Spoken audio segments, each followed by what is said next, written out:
What was the biggest shift in learning to run $100 million operation versus getting there? That you can't tell people what to do anymore. So I stopped drinking about 5 years ago. I find it fascinating that alcohol is the only drug that people get publicly shamed for not consuming. Over the last couple of years, I've done, under doctor supervision, I've done ketamine injections, where I have ketamine injected in a doctor's office on a bed, and I go through a full journey, but I go into it with a briefing, with intentions, and then I come out of it afterwards doing kind of debriefing and coaching and therapy around stuff. I've done some stuff with shaman where we've done MDMA therapy. Back in the 70s was prescribed to couples as the love drug to help reconnect. I'm not doing them like in a social settings. I'm doing them more with a doctor or a shaman as a way to expand and explore and going into it with intentions. Welcome back to Flipping the Lid. You all know what we do here by now, and our guests just continue to bring it. They continue to flip open their lid and jump inside to give us the real, raw, transparent elements of their story. Yes, we highlight the success reels. Yes, we talk about the impact that they've had, but we also normalize the discussions around the human experience. From what I know about our guest right now, he's going to be no different. He's reached the highest of high levels, and in fact, took a company in a COO capacity from 2 million to over 106 million. 1-800-GOT-JUNK. You might have heard of him. He's also exited, and he's got an incredible group called the COO Alliance, where he brings the number twos all together to really be able to elevate and empower those that are leading companies, and to do so in a really thoughtful, ethical way. But what I also know about him through our mutual friends and other folks is that he's a real human being. He's dealt with real shit, and he's transparent and vulnerable in his willingness to talk about it. So I'm looking forward to jumping in with you today, my friend. Hey, Brian, thanks for having me. Looking forward to it as well. Beautiful. The only question that I ask every single guest is I gave a brief description based on what I know you do and a little bit about who you are, but who are you in your words? Wow, who am I in my words? I'm a kid from Northern Ontario in Canada who's just waking up every day trying to figure this shit out, struggling with impostor syndrome, struggling with the fact that I don't know why we're doing this, because at the end of the day, we all die and none of this matters, trying to be a good dad and a good husband and a good friend and a good father and a good lover, and enjoying the journey. Dude, you brought it right on the first answer. I appreciate the vulnerability right out of the gate. I would be curious, how do you define being a good father and a good husband? So I wrote something years ago about a concept called the vivid vision, right? Which is this 4 or 5 page description of what your company looks like, acts like, and feels like in the future. And then 3 years ago, I was like, I wonder if I can describe me as Cameron. So this was towards the end of 2021, and I drafted Cameron Herold, December 31st, 2024. And I'll send you a copy when we're done. You can link to it if you want to. And it describes what Cameron Herold looked like, act like, and felt like as a guy, December 31st, 2024. So I've got 9 months left. And it describes me as a husband, me as a father, me as a man, me as a dad, me as a brother, me as a lover, me as a just guy on this thing orbiting through wherever we're orbiting through, and just like, and it describes fitness and friends and finance and sexuality and travel and everything. And I just wrote it all down. So I think that's how I would describe me, as I wrote a 5-page description of me. And what I'm trying to do is make every sentence come true. I'm trying to figure out what are the things that I can do to make all of that stuff happen. And by sharing the description of me, by sharing who I am and who I'm becoming, I wrote it in the finished state as if it already existed. Everybody around me is conspiring to help me make that come true. So one of the things that I did 11 months ago is I stopped drinking. It didn't intentionally decide to stop drinking, but I just realized that it wasn't serving me. I was using it as an escape, making bad decisions when I was on it. And I was proving to myself by doing 1 month off every year for 6 years and 1 week off every month that I didn't have a problem. What I ended up really proving was I had a lot of willpower to drive through probably having a problem. And I never had more than a bottle of wine in a day, but it was always a full bottle right down to the last sip every single day for like 5 years. I'm like, this is stupid. So I stop doing that. And now I have friends around me that know that I don't drink. So they're choosing to ask me to, instead of, hey, do you want to go for a drink? Do you want to go for dinner? It's like, do you want to go for a hike or play tennis or go golfing? We're doing activities that are more congruent with what I described. So it's a long answer to an easy question. It's a long answer, but it's descriptive. And I think it's, starting to peel back the layers for us to be able to see a little bit about who you are and how you operate. The first thing I'll say is you obviously you're very close with Steve Sims, which is one of the guys that I have come to love in the last 3 to 4 years. I don't actively participate in many masterminds, though I speak at many, but Steve's is one that I didn't even think twice about joining because of who he is and the types of people he brings together. You came into the group and discussed this whole vivid vision concept. And what's cool is I actually work with a number of the people that are in the distillery as clients of my own. And utilizing the framework around the vivid vision that you created, it gave me insights into them in ways that either hadn't led to in discussions or otherwise. And so for that, I just want to say thank you. We'll dig deeper into that in a minute. But I also find it really interesting that, so I stopped drinking about 5 years ago. Oh, wow. Congrats. A lot of the same things that you just articulated. Now, I'm not somebody that doesn't ever touch a drink. I'll still have a drink occasionally, but it's one every few months, right? But I've reserved the right. I told my wife I reserve the right to have a glass of wine some night at an amazing dinner if I feel like it. Yep. But so far, it hasn't called me. I haven't felt like it. And I didn't for about 3 years after quitting the first, completely 5 years ago. So it's really only been the last couple of years that it's come back. But I find it really fascinating. All of what you just described around how and where you used alcohol, the willpower that you had, right, to shut it off. I identify deeply with all of that. I find it fascinating that alcohol is the only drug that people get publicly shamed for not consuming. I know, it's weird, right? I'd be curious your experience with that. Yeah, well, it's interesting. So my sister-in-law quit drinking 17 years ago because she did have like a problem. She was an alcoholic, was abusing it, drinking a lot more than I was drinking, but she was drinking a lot. And then I said to her, I don't know, 4 months ago, hey, I'm like 6 months sober. And she was like, yeah, but it's kind of trendy now. And two parts of that. One, I was like, I felt a little dismissed because I was really proud of the fact that I'd quit drinking. But secondly, I was like, fuck, you know what? You're right. It is kind of trendy now. It's actually a really good trend. It's a really, really good trend that people are quitting something that really doesn't serve us, that really isn't that healthy. Like, it's actually not healthy at all. And it makes us tired. It makes us not work out more. It gives us bad decisions. We're kind of lethargic. It makes us loud and kind of obnoxious when we're around other people. It's not a lot of good stuff to do with it. And it's expensive. It doesn't do a lot to our body. Anyway, but it is kind of trendy to quit it now. I don't know why people get shamed for not doing it. Maybe because other people feel uncomfortable and feel judged or feel... And probably because a lot of people know that they have a problem and aren't willing to look in the mirror and admit it. Yeah.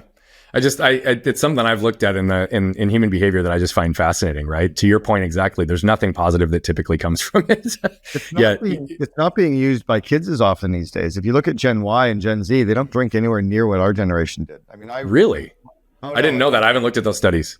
Yeah, my kids are 20 and 23 and they barely drink. They're just not that into it. And their friends really aren't that into it. Like they go out, but it's not like when I was growing up, when I was 20 or 23, like everybody drank 3 nights a week, 4 nights a week. Like, it was just Thursday, Friday, Saturday, every time. Yeah. Yeah. And in Ottawa, Wednesday night at Carleton was a big night too. So we went out Wednesdays. It's just not done anymore. Like, it's really not to the same extent. So I think that's probably a good thing. Maybe they saw too many of their parents having problems and parents having issues, or maybe now with social media, they're exposed to the truth, or they're exposed to cleaner life. They're exposed to biohacking. Like, I think biohacking and nutrition and fitness and those things are becoming more common and more talked about, and they weren't in the newspaper or the television or radio, so we didn't get exposure to good health. We just went out and partied and got shit-faced and watched the Bears. Yeah. Well, I also think it's interesting. I mean, before we hit record on this, you and I were having a brief discussion around, plant-based medicines and a variety of different ways that we can allow these modalities to heal us, have higher performance, focus, connection in so many different ways. And we're seeing that trend across the globe right now, where things are starting to incrementally become legal that have been illegal for a long time.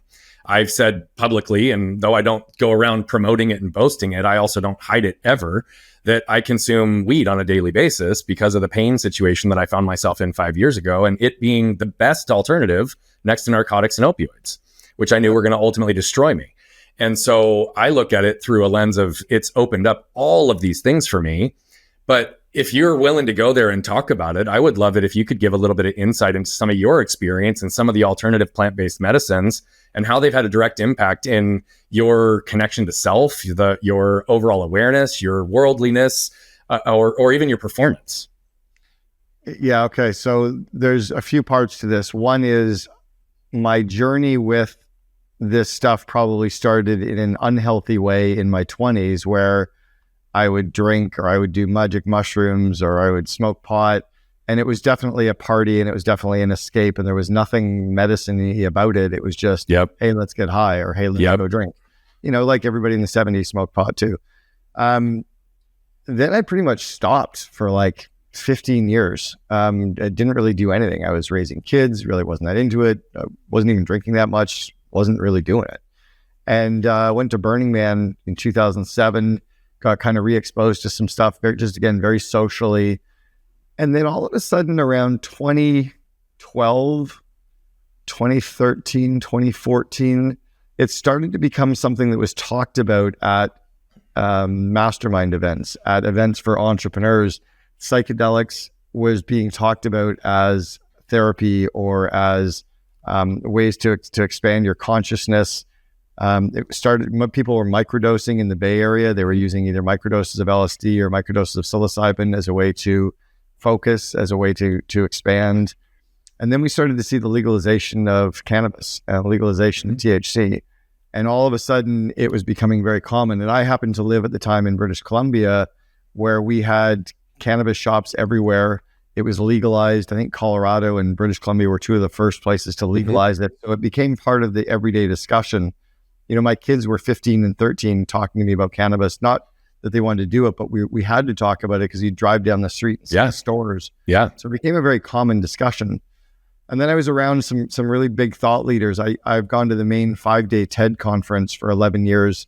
And I would go to the TED conference where the head of the MAPS program was speaking. And I was in these small breakout groups with, I'm not going to name the names, but major CEOs and major venture capitalists. And we were talking about using psychedelics and plant medicines like ayahuasca or psilocybin or cannabis as a ways to expand consciousness, or ways to de-stress or to actually get healthy. And then we started to see a lot of research around the treatment for PTSD and the treatment for anxiety and the treatment for depression.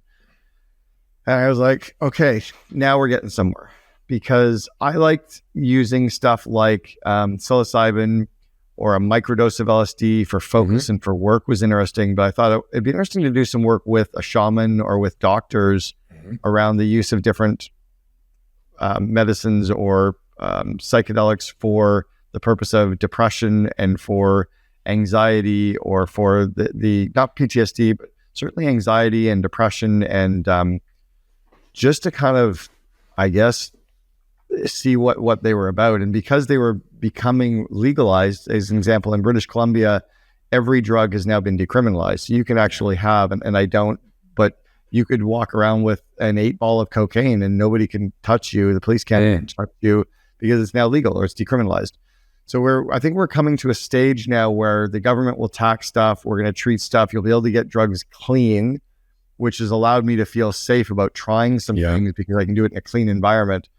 So over the last couple of years, I've done under doctor supervision and under doctors' injections. I've done ketamine injections where I have ketamine injected in a doctor's office on a bed, anti-gravity bed, a weighted blanket, glasses and eye mask on, listening to music. And I go through a full journey, but I go into it with a briefing, with intentions, and I come out of it afterwards doing kind of debriefing and coaching and therapy around stuff. And it's been very powerful. I have a doctor's prescription for ketamine lozenges to be able to do that on an every couple week basis where I'll do those. I've done some stuff with shaman where we've done MDMA therapy. MDMA back in the 70s was prescribed to couples as the love drug to help reconnect. Probably one of the most beautiful experiences I've ever had of doing those. I have heard that. Yeah. But I'm not doing them in party settings. I'm not doing them like in a, social settings. I'm doing them more with a doctor or a shaman as a way to expand and explore and going into it with intentions. But I think there's something that's pretty interesting around what's happening. I think there's a lot. What's really cool now is it's being talked about commonly. It used to be that no one ever talked about anything. Everyone kind of smoked pot privately. Yep. And again, I don't even smoke pot. I might do THC every 3 or 4 months. I have nothing against it. In British Columbia, it's like orange juice. If you're in Vancouver, there's probably like, for real, I think more people and more homes. I think there was $8 billion worth of cannabis produced in British Columbia last year. That's more than fishing, more than tourism, more than mining. That's a lot of cannabis being produced in one province. So yeah, it is. I think there's a lot more stuff out there, and we realize that it's not necessarily as dangerous as we thought it was.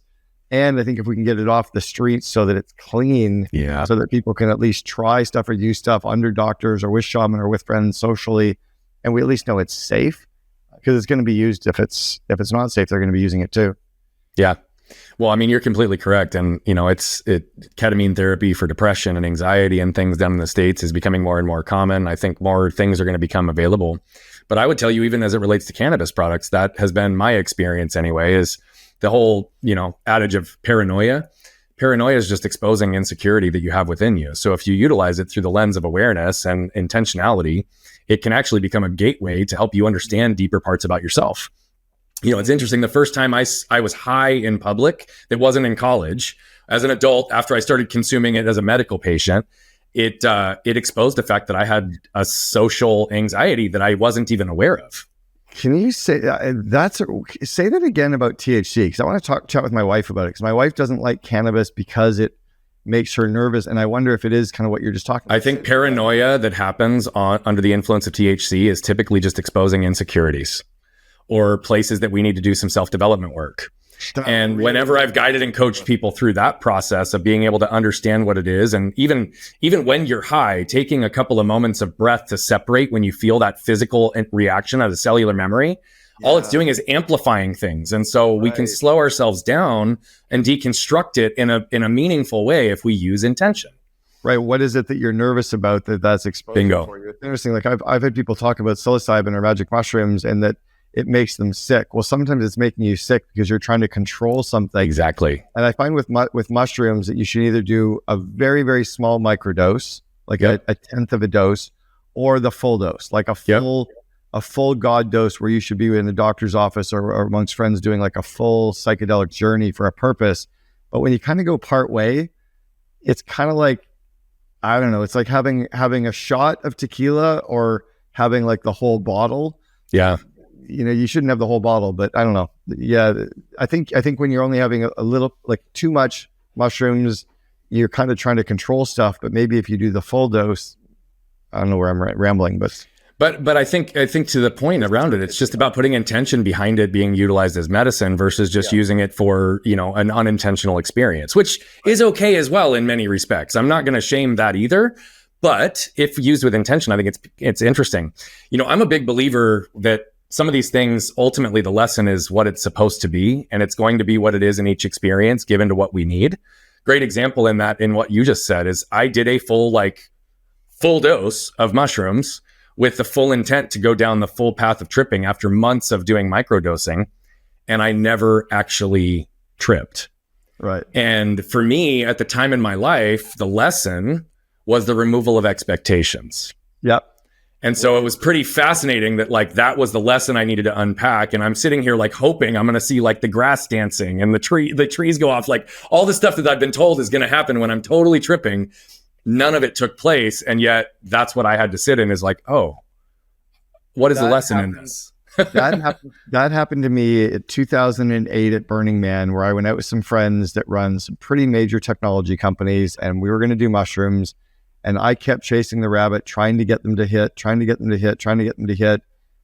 And I was so serious and I was so focused on trying to wait for them that I couldn't enjoy the moment of just this amazing little tea house that we were in, sitting in the middle of the playa where people were laughing and having a good time, because I was waiting for something instead of enjoying the something that I had right in front of me.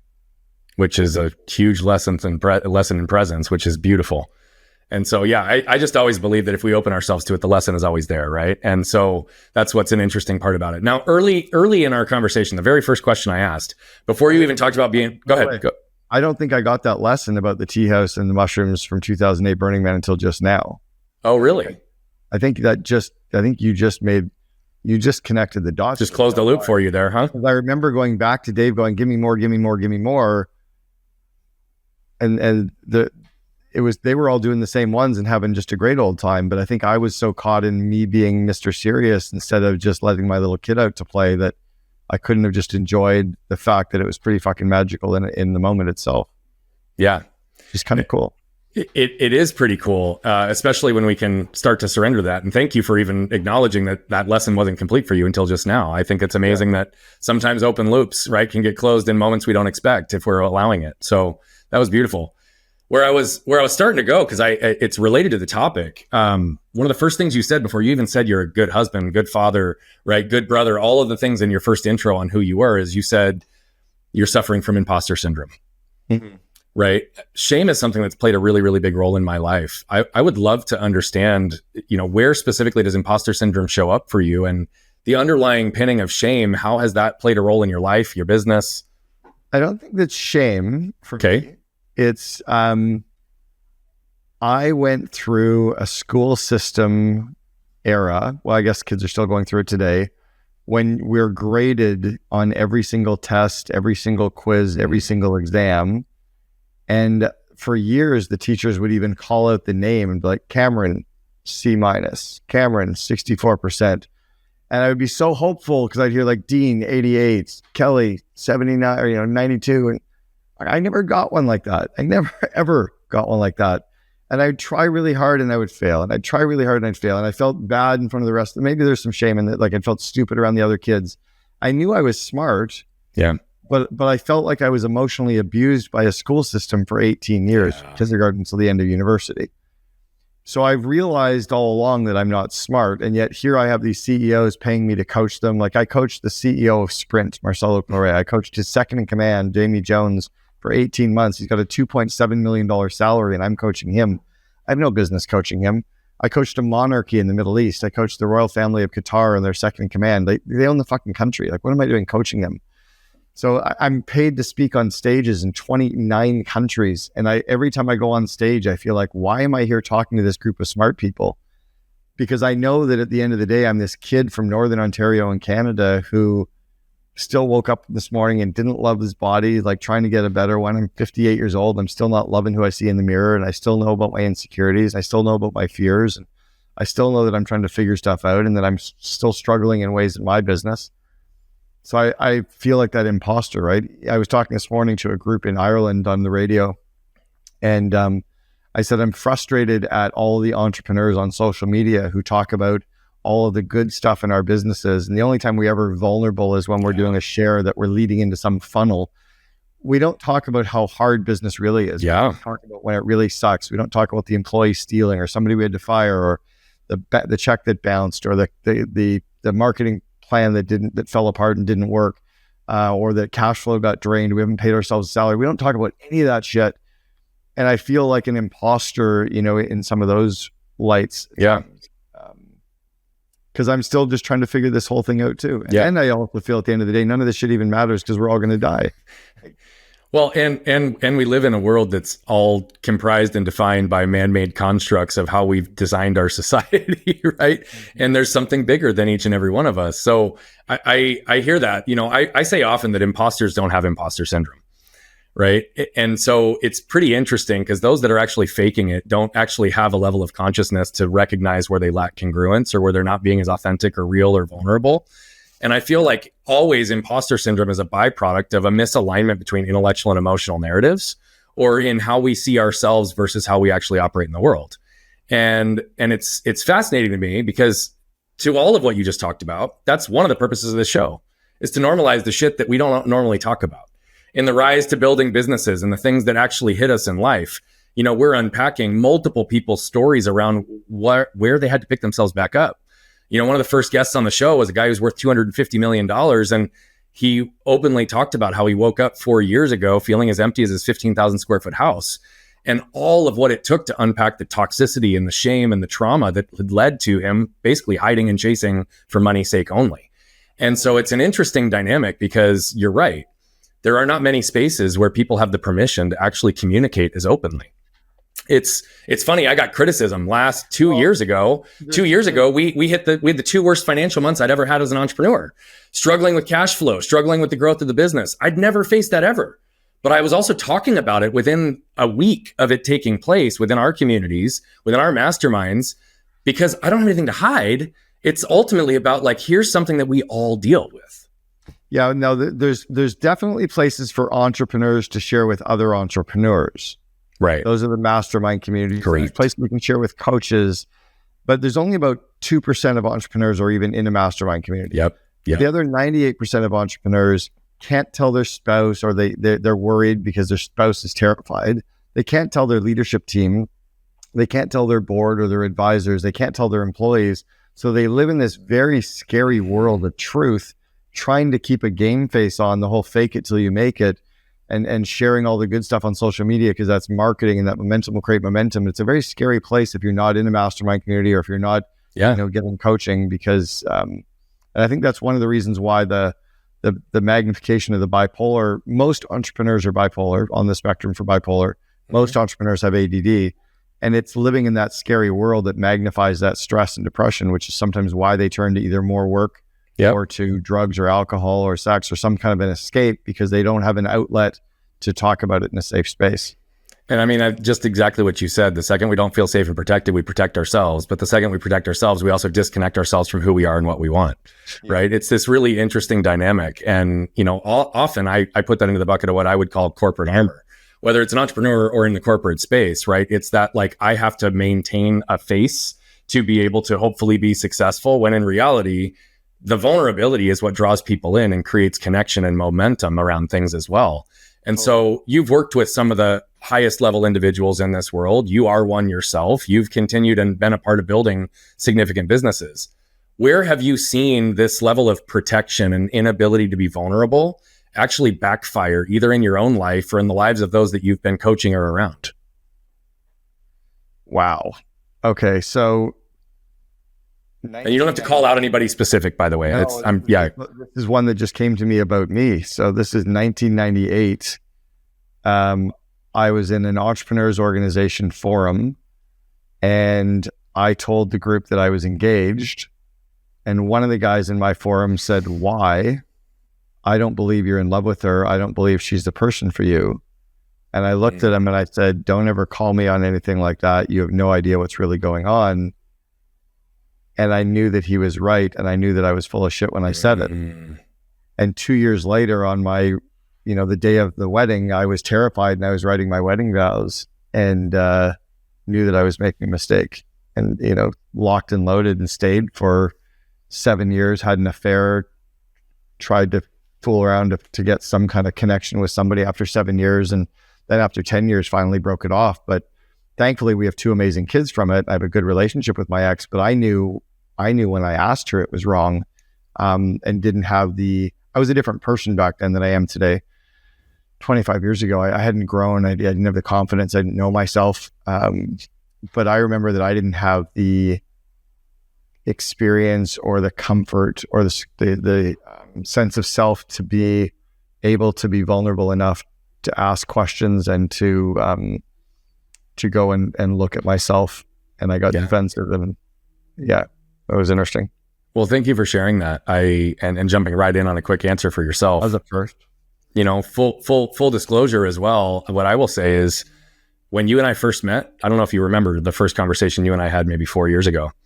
I want to say we were connected through David Berg locally in Phoenix originally, and then probably a slight nudge from Steve Sims. It was in 2020. Okay. And what's really interesting is I feel like I had this draw towards you and your frequency, but I was still so fucking armored and protected in myself. There was going to be no way I could represent who I authentically was to you.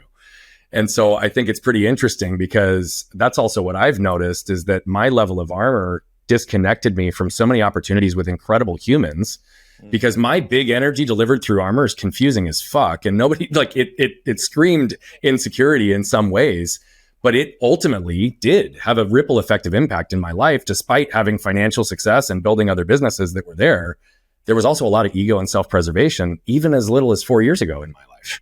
It's interesting around the ego and preservation. Dave Berg and Dave was my closest friend in Arizona. I met him about 8 years ago when I first moved there. We both joined the Genius Network the same week. I got back into strategic coach because of Dave. Dave loaned me $300,000 to buy a home in Arcadia when I couldn't sell my other home in Arizona fast enough, and I needed a bridge loan. He only met me 6 weeks before, loaned me $300,000 on a one-page promissory note, 0 interest. Then Dave was with me when I'd all of a sudden... That's incredible, by the way. Yeah, I paid him back within about 6 weeks. And then I got a tax bill for $425,000 that I didn't realize was coming because I'd grown one of my businesses so quickly. I'd forgotten that I literally forgot I'd done $1 million more in revenue than I had that year. And then it's like, oh, fuck. I forgot. Yeah, it was really bad. We were walking down Camelback and I was like, holy shit, what am I going to do to find $425,000? And Dave helped me problem solve that. And then about 3 years ago, I got a call from Dave and he was crying on the phone. Oh, wow. He got real vulnerable. And I realized the safe space that entrepreneurs and friends can have when they can truly kind of go there, right? And then this past summer, he and his wife, Janice, and my wife, did a Porsche tour through Europe together and hung out and did 5 countries on a Porsche together. All 10. That sounds like a blast, by the way. It was amazing. Great. One of my bucket list items was to drive a Porsche on the Autobahn. So I got to go, for anybody who's not in the US, 268 kilometers an hour on the Autobahn. That's 172 miles an hour. And it's legal. There's no speed limit. Yeah. Anyway, so we did, 5 countries in 5 days. It was epic. But yeah, Dave and I have gotten super vulnerable with each other about business and personal. Good guy. He's somebody that was in my world and friendship. And although I haven't talked to him as much here recently, he's somebody that I still look to just as someone that I've learned from and has been there as a friend as well. He's made introductions. So I want to do a shout out to Sims too. So Steve Sims is this kind of tatted up, piercings, shaved head, big guy. He looks like a fucking... Does he have a single tattoo, by the way? I don't think he actually has tattoos. He may not have a single tattoo. But he does look like he would have them, doesn't he? Yeah. I just think of him as a guy. He looks like a biker. He looks like a Hells Angel. He does. Club biker, hitman, just a rough... He's one of the softest, nicest, caring dads and humans I've ever met. He's like a gummy bear, bro. It's unbelievable.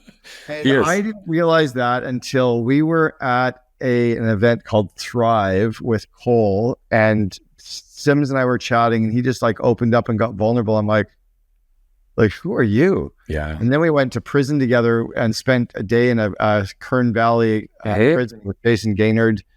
We did that together about 6 years ago, and freaking mind-blowing if you've never done that. And I haven't done it with him yet, but he does it every year, and it supports that Defy Ventures, which is an awesome organization. Go do it. Their second in command, Quan, was a member of the COO Alliance, which is my mastermind that I run for second in commands. Go and do it. Steve and I did the first one together, and then Steve's been running it ever since. It's a very profound experience to go and spend a day with level 4 state penitentiary. These are the toughest of the toughest guys that have been in prison for 34 years. I'll tell you the experience I had. I was 52 at the time, so 6 years ago. I was talking to a guy who was 52. He went into prison when he was 18. Oh. He's been in prison for 34 years. He's getting out in 6 months. So he's now out of prison. He had never seen a blade of grass, a flower, or a tree for 34 years. Oh my goodness. And he was getting out of prison. So think about the world that has changed. Cell phones, like everything, the whole fucking world has changed. Like the internet, like everything's changed, right? Like cars, like everything that he'll see when he gets out is completely changed. And no one in the United States will ever give this guy a job because he's a former convict. In Canada, if you're out of prison, you're not allowed to discriminate. If you're in prison, don't hire them. If you're out of prison, you can't discriminate, just like you can't on sex or color or race or anything else. If you're out of prison, you can't discriminate against a person. In the US, this guy can never get a good job at a 7-Eleven. So Defy Ventures and Hustle 2.0 are teaching prisoners how to run their own companies, because when they get out of prison, they better start their own business because nobody else is going to give them a shot. Anyway, this guy was talking to me about vulnerability, and I was sitting crying at one point, and he gave me a hug. Hey. He's getting a fucking hug from a gang member, and he's like, whatever you've done and however hard you've been on your kids, the world's going to be a lot harder on them than you've ever been as a dad. He said, anything you've done is going to toughen them up to make sure they're ready for the world. And I'm like, holy fuck, like here I am getting like consoled by this gang member, prisoner, toughest of the tough. And anyway, it was a profound experience. I'm kind of rambling. Well, I got goosebumps when you just described that. To sit with Steve for just a little bit more, one thing I will say. So Quan was actually the final speaker at the Speakeasy last week. Oh, wow. And it was extremely fucking powerful, the way that he told his story and the fact that we'd spent 3 days with him and we had no idea his background, which was unreal, right? His vulnerability, his transparency, and the work that he's doing with inmates and convicts that are on the path to recovery is unbelievable. So anybody who's listening, like, definitely check out Defy Ventures. And if there's a chance for you to hook up with Steve Sims to go do this, do it. One more thing about Steve Sims. So it's funny because I love that he's a gummy bear, and I have a tendency to like put love into people's worlds and be there to hold them and also unpack some shit. And so it's really funny because he hates to be complimented. He hates to like be called out on those things. And so I'm just going to make sure that he gets a copy of this episode so that he can feel both of us giving him some love. When he first mentioned you to me, maybe in 2020, what was really funny is he had brought you up and he said, "Do you know Cameron yet?" And I had just been introduced to you by David.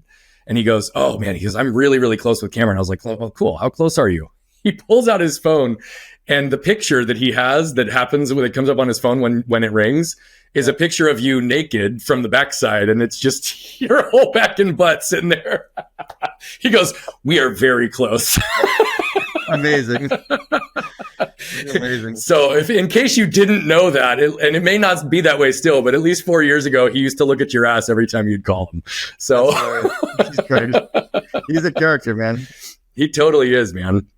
One of the things that I really appreciate about you, and I would say that there's only a fraction of our population that can say this. You've spoken on literally all 7 continents, including Antarctica.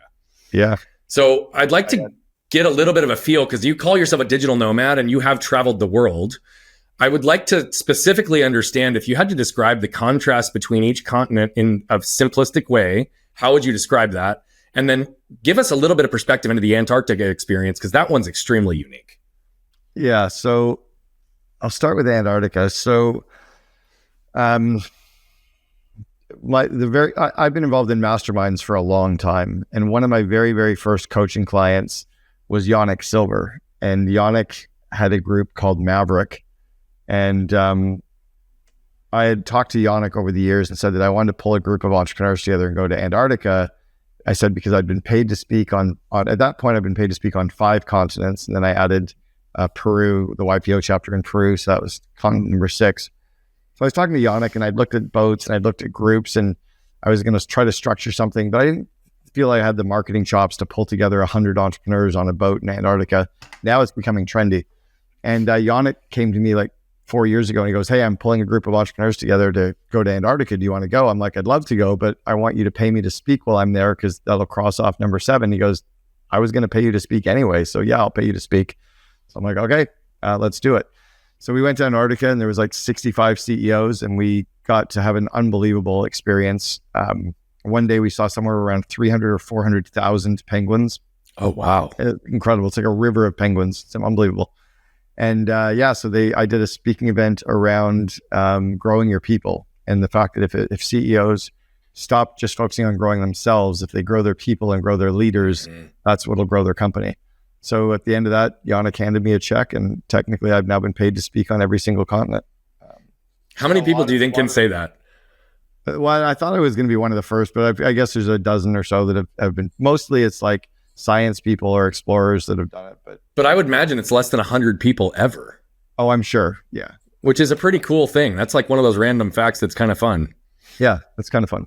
And what's cool for me is that I have been able to speak now in 29 countries too. I've got 2 more. I'm speaking in Ibiza. I guess I've technically already spoken in Spain, so I can't really say I've been, but then I'm speaking in Ireland in May twice, back to back, 2 days in a row, 2 different groups. So that'll be kind of cool to do that one, because I've got family in Ireland. That'll be very cool. You have a pretty extensive career, not only as a COO, but obviously on the back end now coaching. You have a really big belief that the second in command, and you just kind of intuited at it as well, saying that if you invest in your people, that's a way to have your business grow. Why do you think that second in command is such an important role? And what do you think that most CEOs overlook as it relates to the importance of that position? One is that if they can have a very truly trusted counterpart, someone that they can lean on, someone that is kind of like, I even did as my book cover, the yin and yang logo. If they can have that yin to their yang, that's really going to truly help them scale up their business. The second part of it is that we only start a company for one of three reasons: to have that accomplishment, to kind of put a flag or a stake in the ground to say that we accomplished it, to give us money, and to give us free time. And at some point, you've got enough money and you've accomplished it, you're running your business. Having that second in command who can run the business for you and who can work on all the areas that you suck at or that drain you of energy gives you a better life. So you can kind of start to rig all the rules in your own favor and delegate everything except genius. And I think once you do that, once you do start delegating and growing people and really passing a lot off to a true second in command, whether it's a COO or VP Ops or whatever, your company can really scale. And I had played the second in command role a couple of times, got known for it. And then I started hosting a podcast called the Second in Command Podcast, where I've interviewed about 350 second in commands. I recently interviewed RFK Jr.'s second in command, his campaign director, which was a fascinating interview. And then I've interviewed like the CEO of Shopify and Bumble and Cleveland Indians, lots of really cool brands. And then I have a mastermind community called the COO Alliance. So I have a large network of second in commands from 17 countries. So I've got a lot of IP around that space and just wanted to codify it and share it. I think there's an opportunity for CEOs to really leverage that role. Yeah. So in the nature of understanding the importance of that role, what was one of the biggest failures that you experienced as second in command in any of your organizations? One was where we had a very, very smart head of finance, but he was very quiet. He was very analytical, very amiable, Indonesian guy who really knew finance. But Brian, the CEO, and myself were very type A, very dominant. My disc profile, I'm a 98I. Like I'm literally running 1,000 miles an hour, steamrolling anything in my way. I'm a 98D and a 98I. Yeah. Crazy, right? So I'm a 74D 98I, and I'm a 9 quick start on the Colby. So this very quiet, analytical, amiable head of finance would come to us and say, "Hey, are you sure we're not growing too quickly?" I'm like, "No, we got it." "Hey, I'm worried about we got it." Like it was always like, "We got it, we're going." And plus, we'd gone from 2 million to 106 million in 6 years. We doubled the revenue of the company 6 consecutive years in a row. We were profitable, number 2 company in Canada to work for. Like we fucking got it, man. And then we didn't got it at one point. We didn't got it because we had 5 million in cash, and over a quarter we spent it, $2 million on an office renovation and an office move that we paid cash for because we thought we should. $800,000 in taxes, $600,000 in bonuses, $600,000 glass stair. We literally bled all that money out, went to a bank to get a credit line, and the bank said, "We can't give you a credit line." We're like, "Why? We're profitable. Look at our growth. Look at all the press." They're like, "Yeah, you guys don't have any money." We're like, "Yeah, we just spent it all on these things." And like, "Well, if you had 5 million in cash, we would have loaned you 5 million. We're like, "Well, we didn't need 5 million because we had 5 million. They're like, "You don't know how to run a business." And we realized very quickly that we didn't understand how to run a $100 million company. We knew how to get there, but we didn't necessarily know how to operate a $100 million business. We had 3,000 employees system-wide, up from 14 people when I started with them. And what I learned was that if you're going to have someone in the room, if you're going to have someone on the team, our job is to listen to them. Right? God gave us 2 ears and 1 mouth. We need to use them in that ratio. And if you're not willing to listen to the person, hire someone you're willing to listen to. So Brian and I had made big mistakes around the finances and the growth of the business because we weren't willing to listen to somebody who was quieter. We didn't give that person a voice. We should have tried to find a way to listen. Then we replaced him with the former head of finance for business objects, Crystal Reports. She was an unbelievably strong head of finance, and she fucking pulled the ripcord and pulled the fire alarm and made us listen. And we're like, whoa. We were getting cash flow reports from her on a daily basis. We were meeting about cash flow and budgeting twice a day for a period of about 4 weeks. Brian had to go borrow $420,000 from his mom to meet payroll. We had to fire 30 people over the course of 2 days. We had to call all of our vendors and say we weren't paying them for a quarter. Like we literally had to turn this ship around. So it was a really painful, tough lesson around leadership and around people and around communication, and just so much. What was the biggest shift in learning to run $100 million operation versus getting there? That you can't tell people what to do anymore. You need to show them where you're going and help them do their role, help grow them, help remove obstacles, help them with communication. In the early days, in the first 4 years, maybe even the first 5 years, probably the first 4, I knew what had to get done because I'd built other companies that were similar. I'd built companies in the franchising space. So I came in as the expert with the plan and told people what to do, and we executed my plan. And at some point, the business got big enough that they had plans, and I should have flipped the org chart faster to be there to support them and coach them and align them. And that was a big lesson, was learning to lead people and grow people and align people and inspire people instead of telling the people what had to get done. Yeah. That was good learning. So Cameron, I told you in the beginning of this show that there might be a moment that I challenge or say something back. So I just want to shift a language perspective for you. I've heard you say the word should multiple times. And should is a shame-based word because it implies whoever you are, whatever you're doing, it's not good enough. So I said, right? I don't suffer from shame. No, well, you said that, but I'm just saying. But the point is the utilization of the word should actually lowers your frequency instantaneously when it even comes out of your existence, right? Shame is the lowest registrable frequency on Hawkins' scale. It's at about 20. Courage is at about 400. Self-actualization is about 700, and 90% of the world stuck between 100 and 150, which is anger and fear. And so if should is a shame-based word, right? The second we wake up in the morning and say, man, I should have gotten up earlier. I should have eaten better last night. I should have, or anything like you just even described in the failures, it's a shame and blame energy and frequency that actually lowers you. Whereas if you just replace it with could or would, I didn't empower people like I could have or like I would now, right? It's a complete different transference of energy. And so given as intentional as you are, I just wanted to share that with you because I've noticed that pattern through our discussion. And I'm on a mission to eradicate the word should from our language because it serves no fucking purpose. That's super cool. I like that a lot. Thank you. You're welcome, my friend. On that point, I completely lost my thought and my train of thought. But I did want to ask, because you are somebody that's extremely transparent. You are very grounded and real in the fact that a lot of what's happening around us, like, what's the fucking point, right? Given where we are, what we live, what's happening.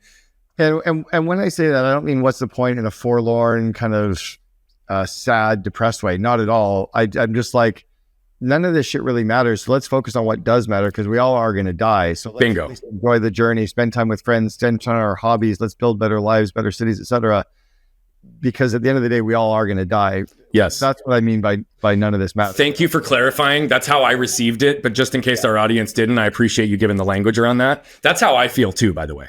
Right? Which all that does is force me to be more and more present in every single moment because I recognize that anything in the future is fucking fabricated and uncontrollable and everything behind me, it's all diluted in the way that we've received it and interpreted it. So to live life for whatever respect that we want to live life, the only thing real is what's right in front of us. Yeah. And so I actually deeply appreciate that, that took place. By the way, don't worry about what just happened on the other screen. For those of you that are watching, one of my cameras went out, but my main one is good. So we're set. With that said, though, oh my gosh, Cameron, my brain just completely blanked when I saw my camera go out. So hold on a second. My brain's going to recalibrate here. To that light, though, you're also somebody that has demonstrated by conversation multiple times throughout today that you've recognized an area that you were protecting yourself and you grew out of it. You recognized areas where you were blind or you were numbing or you were not fully present. And you are learning consistently to put yourselves more and more into every situation that you have. If you look at yourself today, 58 years old, having had all the success that you currently have had in your life from an external perspective, but I would argue internal healing as well, right? Where do you believe you're still protecting yourself? Where am I protecting myself?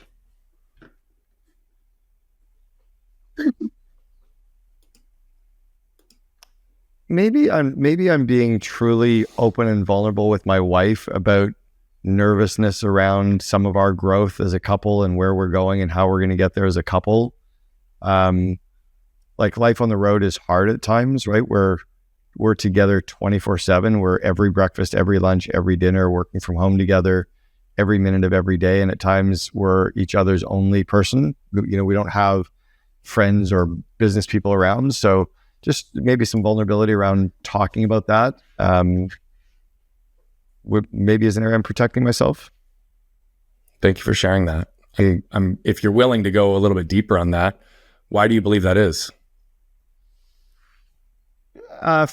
Because I went through a very painful divorce 7 years ago that I don't ever want to go through again. I don't want to ever chance not having her. I think we have a great opportunity and a great relationship and so many great things that anytime there's anything nervousness, I get nervous. I get shaken. Yeah. I know it goes back to the childhood. I was listening to some stuff yesterday on polarity and listening to Aubrey Marcus talking about polarity, and there's some stuff that happened to him, in his teens. It was like every pretty girl that he loved shot him down. And I'm like, every pretty girl I ever loved shot me down. And I don't want to get shot down. So there's that scared kid inside of me. And then when I also look at, how much she loves me and how much, great we have, I don't know why I feel that. So yeah, not wanting to show up and be vulnerable and then be seen as not being masculine enough or, being too much in my feminine when, so there's a little bit of that. So I work with a coach on it. I work with a counselor. I've got two that I'm working with on it. One that we do, actually ketamine assisted therapy related to relationships and polarity. And then one is like a marriage coach that we've worked with since the day we got married to help us. Beautiful. Well, if you're open to it after we hit record, I'd love to share something with you on that topic if you're open to it. But I'm grateful that you leaned right in. I'm in a place in my life where I don't really view things as problems or failures, right? I view them as lessons followed by actions in many cases now. But I do recognize and realize that in a pragmatic world that we live in, there are sometimes problems that are right in front of us. If you were to identify in your current state of life, independent of your wife and the situation that you just talked about, what would you define as your biggest problem in life or business today? Biggest problem in life is my oldest son struggling with anxiety, depression, OCD. So just not knowing how as a parent to support him and help him and coach him and encourage him and love him is hard because it's not my zone of genius, right? So that would be the hard one. Then business wise, fucking marketing, man. Marketing just always is elusive. Like figuring out the best marketing budget and tactics and plan to grow the COO Alliance and to grow my Invest in Your Leaders course is it would be nice to have those dialed so that they're very predictable. Yeah. If we had that predictable, because I had it back in the day at College Pro Painters, we had it at 1-800-GOT-JUNK. We could very much help someone to plan. It was like plan your work and work your plan. I wish I had that more for my businesses today. And some of that's my own fault. Some of it's because I have the COO Alliance, my Invest in Your Leaders course, and the Op Spot, my 6 books, and my coaching, and my group coaching, and my speaking. It's like, what the fuck is doing? I got all these things, right? Yeah. So maybe it's just more the amplification of my brand, and then let stuff come into my funnel. I don't know. Beautiful. Well, I think marketing is a big challenge, and I think even the way that you just talked about it, it's an interesting evolution, and sometimes also having the contrast and perspective of a system that worked versus one that doesn't currently, right? Or at least to a level that you want to. Yeah. What is lighting you up most these days? Oh, travel and life on the road. When we sold everything 3 years ago, I'm talking to you right now from an Airbnb. Travel. I've got more bucket list activities already scheduled in our calendar for the next 3 months, and most people will have in a lifetime, and we've been crossing them off like fucking coke addicts. Like, gee, cross them off. Awesome. It's crazy. Like, we don't do coke. But we just the ability to, like, we're literally just tearing the cover off the ball of life is pretty fun to build it, to see all the places we go and have all the experiences we have, and to do it with somebody that I love feels pretty incredible. So it is. How many countries and places have you traveled now total? I've been to 72 countries. I've been to 49 countries with my wife since she and I started dating 6 years ago. So 49 countries together. 72 countries. And I'm not, like, if I was actually trying to hit the country count, I would have been way over 100 by now, but I've been repeating a lot of the countries with her. I think when I met her, she'd only been to 5, and she's at over 50 countries. That's amazing. Now, but I did a lot of repeats with her. But it's been fun. Other than just memory, how are you guys documenting the process and your experiences? She's got a really, really cool YouTube channel. It's called Ever Wander Travel. Oh, cool. If you want to link to that, it's a great please shoot it over. YouTube channel where she documents every single one of our countries that we go to with videos. And it's she just released the one from Estonia, Denmark. She did an Antarctica one. She's got some really cool videos of all of our travels. I love it. I just dropped those in the chat for you. Yeah, I'll grab them, and I will, if you're okay with it, I'll also link them in the show notes when we actually post this show. Yeah, I'll give you one other thing you can link to too. She and I guess it's what I'm most excited about. She and I crafted a vivid vision for our relationship as a couple. Oh, yeah. What our marriage would look like, how we would respond, how we would travel, how we would deal with fitness and friends and finance and sexuality and, travel and experiences and psychedelics. Everything was in there. And we wrote about a 5 or 6 page description of our marriage together.